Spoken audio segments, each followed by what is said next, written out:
ভারতবর্ষের সংবিধান আইনে যে মহিলাদের কেসগুলো আজকে আইনের আওতায় দেয়া হয় সেগুলো যাঞ্চ মনে হয় এই দেশে হয় না।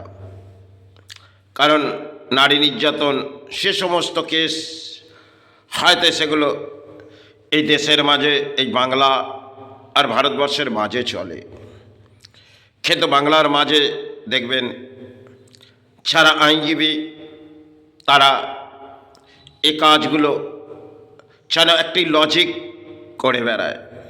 সেখানে বহু সৎ মানুষ তারাও এর আওতায় চলে যায়। এগুলো দেশের আইন, তাই আইনে তারা কিছু লজিক দেখায় আইনজীবী, সেই লজিকে বহু মানুষ সেখানে কোর্টের দরজা তাকে দ্বারস্থ হতে হয়, আর সেই কোর্টের দরজায় বহু অর্থ হয়তো তার বিলিং হয়। আর দেশের যে আইনজীবী যারা আছেন তারা কোর্টের দরজায় পাঠিয়ে দেয়, আর তাতে সাধারণ মধ্যবিত্ত মানুষের অর্থ ব্যয় ছাড়া আর কিছুই হয় না। কারণ এখানে দেখবেন যে আইনগুলো বাঁধা আছে সেগুলোর মধ্যে একটি লজিক যেন ফুটে আসে। তার মনে হয় কবে যে কী আকার্যর কাজ হবে তা সে নিজেই জানে না। কারণ এটা এই কারণে ব্যাখ্যা বলছি, হয়তো কিছু মানুষ মারাও গেলেন, কিন্তু আইনটা যেন সেই পথেই বাঁধা আছে, এটাই তো আইন। দেখবেন আপনার ঘর থেকে চলে গেলেন, তখনও কিন্তু আপনাকে সেই আইনের পথ হাঁটতে হচ্ছে। কারণ এই আইনজীবীগুলো সাধারণ মানুষকে অসতের ঘোড়া ভরিয়ে আসে, শোনো বড় পাপী, চলুন আপনার জন্য এতগুলো ধারা এই রাখা আছে, এগুলো আপনাদের অর্থ ব্যয় করতে হবে। আর সেখানে দীর্ঘ সময় ধরে জজ সেটাকে একের পর এক যেন তার যাঁচ তো হবে না, কিন্তু আপনাকে একের পর এক চিরকুট আসবে, আর সেগুলোকে আপনাকে যেতে হবে কোর্টের দরজা। এটাই তো হচ্ছে একটি আইনের লজিক। আর সেই আইনের লজিকে দেখবেন আপনি যদি এটি মহিলার কেস তাতে আসে, আর সাম্প্রতিককালে কিছু কেস দেখবেন যেগুলো বাংলার মাঝে চলে। কারণ কোর্টের দরজা যখন আপনি পৌঁছাবেন তখন দেখবেন বহু মানুষের যেন ঢল নেমে পড়েছে। তাই ঢলের কোথায় সাহারা আসবে সে কিছুই জানে না, কিন্তু কোর্টের দরজায় গিয়ে বহু সময় হয়তো কাটিয়ে দিয়েছি, কিন্তু তাতে বহু বহু বহু মানুষকে দেখেছি তারা হয়তো কোর্টের দরজায় কাটিয়ে যাচ্ছেন। আর এই আইনটি যারা বেঁধে রেখেছেন তাতে সাধারণ প্রশাসন, যে সমস্ত প্রশাসন তারাও কিছু আইনের অপকর্মের কাজগুলো করে বেড়ায়, সেগুলো তারা হয়তো সে আইনি বস্ত্রটা, তাদের যে প্রশাসনিক বস্ত্রটা পরে তারা সাধারণ মানুষকে এক একটি কেস যেন দিয়ে চলে আসে। আপনি কোনো অন্যায় করেননি, কিন্তু আপনাকে অপকর্মের যেন কাজ করেছেন, আপনি কোনো নির্যাতন করেছেন, যে কিছু করেছেন, একটা বৃদ্ধ লোককে সে আইনের আওতায় এই প্রশাসনই নিয়ে আসে, আর সেটা দীর্ঘ সময় চলে। কারণ তার লজিক থেকে বেরোবে কীভাবে, রিলিভ করা অত্যন্ত কঠিন হয়ে যায়। কারণ একদিকে অর্থ সেখানে ব্যয় করতে হয়, কারণ অর্থ আপনাকে সঞ্চয় করতে হবে, আর অর্থ সঞ্চয় করেই সেই দরজায় আপনাকে দেখতে হবে পরিস্থিতি দেশের কী এসে গেছে। কারণ সেখানে সে আইনটি আজকে বর্তমান সময় হয়তো সেটি চলেছে, আর সেই আইনে বহু লজিক যেন উঠে আসে। এটা সমাজের দুর্ভাগ্য। কেন এই আইনগুলো সারা বেঁধেছেন তাতে লজিক তো দেখিয়েছেন, আর সেই লজিকে সাধারণ মধ্যবিত্ত আর গরিব মানুষ তারাই আইনের আওতায় পড়ে যায়। সেগুলো যাঞ্চ মনে হয় এই ভারতবর্ষে হয় না, আর এই বাংলায় হয় না। যিনি জজ বসে আছেন তিনি তো দেখছেন দীর্ঘ সময় এই কেসটির আজও কোনো যাঞ্চ হলো না, আর কীভাবে এই কেসটি এখনও টিকে আছে। এইভাবে সংবিধান যদি হয় তাহলে সংবিধান কোথায়? আমাদের দেশের সংবিধান আমরা ব্যাখ্যা করি, কিন্তু এই সংবিধানের আওতায় নিয়ে আসে কিছু আইনজীবী যারা উকিল আর কিছু প্রশাসন, তারা সাধারণ মানুষকে এই কাঠগোড়ায় দাঁড় করায়, যেখানে তার কোনো যাঞ্চ হয়তো আজও হয়নি আর হবেও না। কেন? এটাই তো ছিল সংবিধান। আর এই সংবিধান, সে সংবিধানে যেন বহু অপকর্ম করেছেন, আপনাকে পাপের ঘোড়া পড়েছে, চলুন আপনাকে যেতে হবে। কারণ আমি যদি বাইরের রাজ্যর প্রশাসন দেখি, সে সময় হয়তো কেটে গেছে।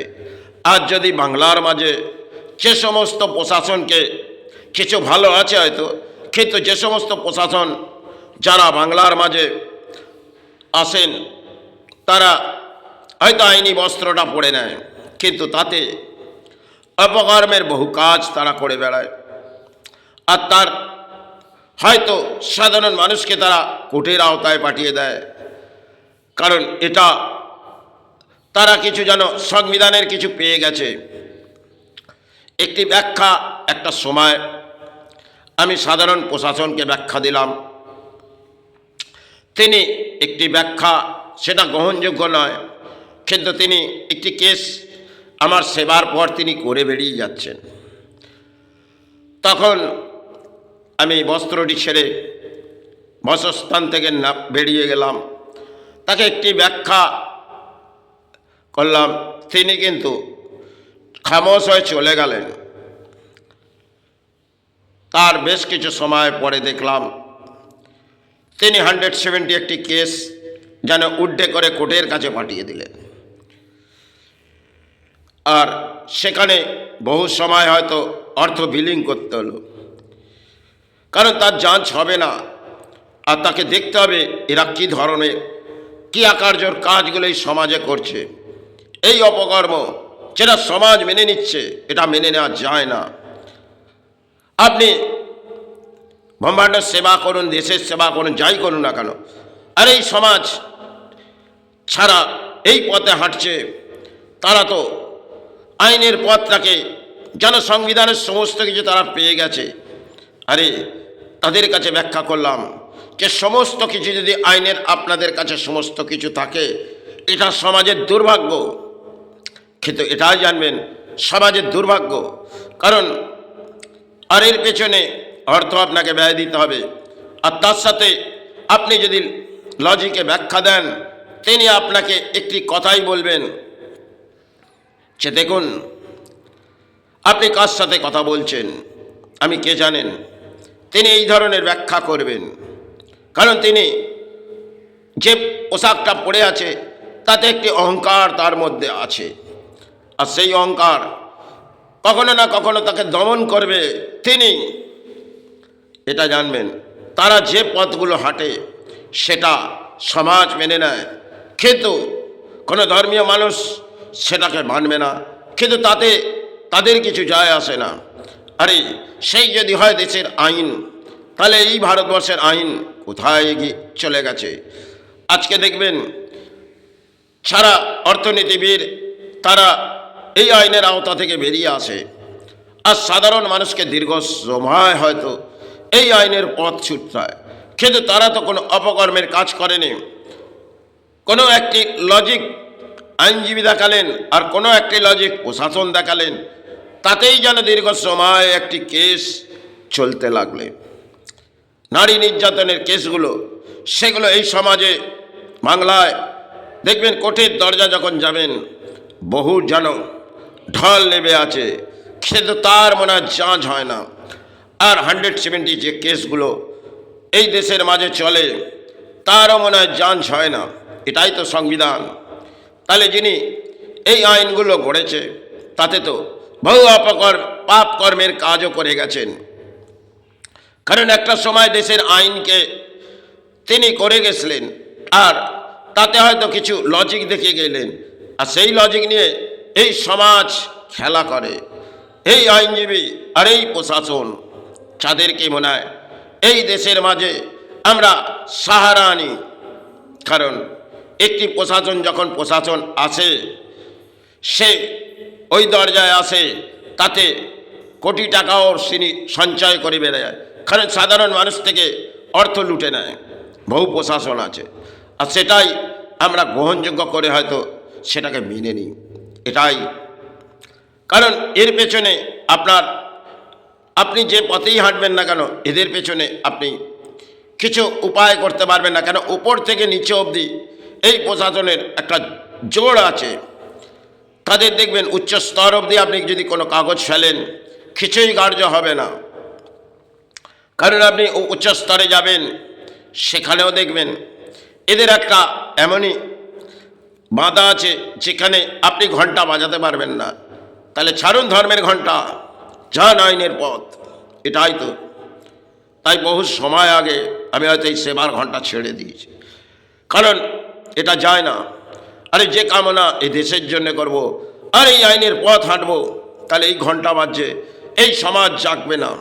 কেন সমাজ উন্মাদ। আর যে আইনটি আজকে চলছে ভারতবর্ষের মাঝে, বাংলার মাঝে, এটা তো সমাজের দুর্ভাগ্য। কারণ একটি তিলক আপনি লাগিয়ে দিন, জানো কত বড় ধর্মীয়, সে তিলক আমি লাগাই না। কারণ এই তিলক লাগিয়ে আজকে সমাজ লোটে, আর সমাজে এই তিলক নিয়ে নেতা থেকে আরম্ভ করে সমাজ নেমে পড়েছে। কারণ এটা ধর্মের শক্তি, কিন্তু সেটা আজকে হারিয়ে গেছে। আর সেই শক্তি যারা সাধনা করে এই শক্তি সঞ্চয় করেছিলেন, আজ তো মনে হয় বাংলায় কোথায় চলে গেছে। কারণ এই বাংলা জাগবে না, আর এই বাংলা তলানিতে, এর মেরুদণ্ড ভেঙে গেছে। কারণ যেখানে আইন নিয়ে সাধারণ মানুষকে এরা কোর্টের আওতায় নিয়ে যায়, আর লক্ষ লক্ষ মানুষ সেই কোর্টের দরজায় ঘোরে। যখন কোনো অর্থবিদের ওপরে হামলা হয়, তখন দেখবেন মিডিয়া থেকে আরম্ভ করে কেউ না কেউ ঢল নেমে যায়, আর সাধারণ মানুষের পেছনে কেউই আসে না। এটাই তো সমাজের দুর্ভাগ্য।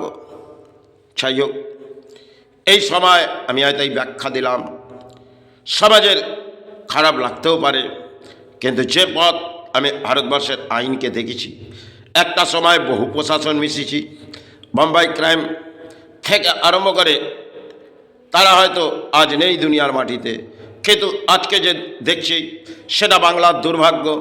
এ ব্যাখ্যা করলাম। কারণ বাংলা যে তলানিতে চলে গেছে, সে তো জাগবে না। কেন এখানে অর্থের পূজারী প্রশাসন থেকে আরম্ভ করে আইনজীবী থেকে তারাই, আর দেশের নেতা থেকে কেউ বাকি নেই। আর চলছে একটি লজিক, সেটা সংবিধান আইন। এই আইন মনে হয় যত শীঘ্রই কোনো আইন বদলে যাক, কিন্তু এ বদলাবে কি করে? এখানে তো অর্থ আছে, এটাই তো তারা সাহারা করে আসছে।